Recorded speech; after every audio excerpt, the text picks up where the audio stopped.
Talk about your parents. You talked about their ability to save money, to buy a house, to move to this better neighborhood. And I'm wondering if they ever told you and or your siblings of experiences they had had. Oh, yes. Bad experiences in an era different from the one you came up in. And whether or not these were related to you as just, here's something interesting that happened, or this is something I'm angry about even today. How did they transmit to their children stories of the past? How did they come to you? They told us. They were very upfront, always very upfront.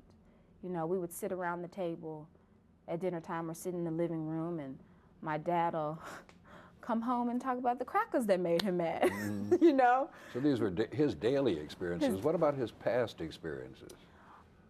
I would say my father, in regards to his past experiences with racism,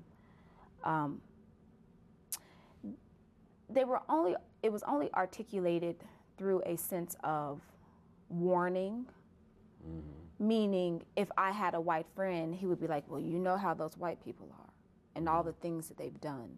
But he was never very explicit about experiences, like actual things that occurred in his past that made him come to this place where he had a lot of anger and a lot of bitterness. You know, even today, like I'm like, so Dad, tell me a story, you know, from the 60s or the 70s.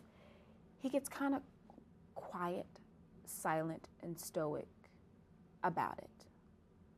And I'm like, something big happened, but he hasn't come to a point where he can relay in the past to me, because maybe in relaying the past to me, telling me about the past is to re-experience it for him. But my mother, oh my goodness, she will tell me story after story after story. She grew up around the corner from the Lorraine Motel. So she was in the thick of it, you know, just always marching. She, as a matter of fact, when King came to do the sanitation workers strike, and they led that march on March 28th, where people ended up rioting, she was right in the middle of it. Wow. And she talked about these events to her children? Oh yes. As a matter of fact, I was saying earlier that I went to Memphis a couple of weeks ago, and of course, because it was the anniversary of his assassination, a lot of people are opening up about their recollections of that week, you know, of that period in time. And, you know, she just sat me down, was like, yeah, let me tell you a story. You know, the day that King was shot, she was 15 years old.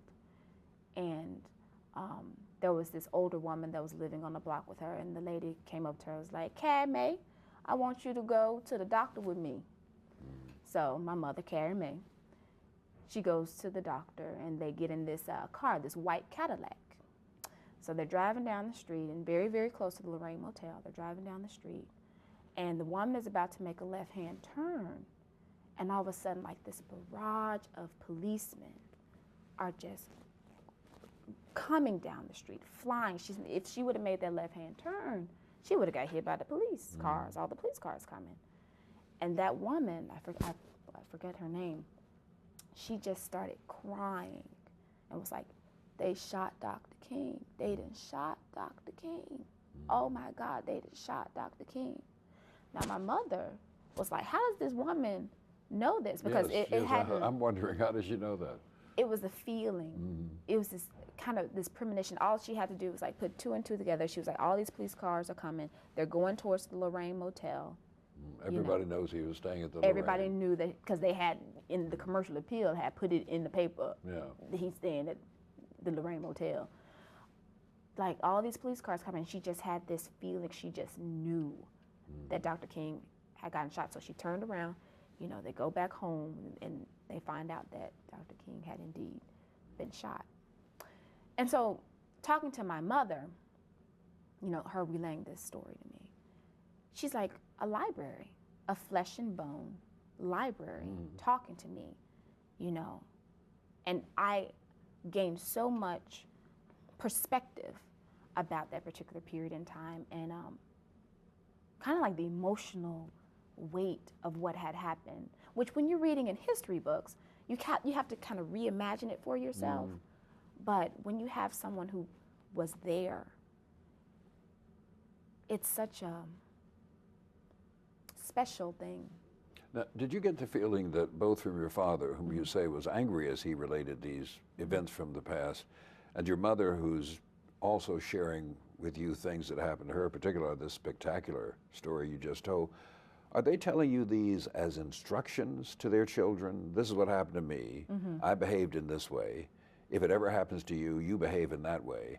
Or simply just relating something that happened, just a story in their lives? I think it's a mixture. I think maybe subconsciously it may be an instruction, but I'm not necessarily, I don't know what kind of instruction that it would be, but I think it's mostly to pass on history.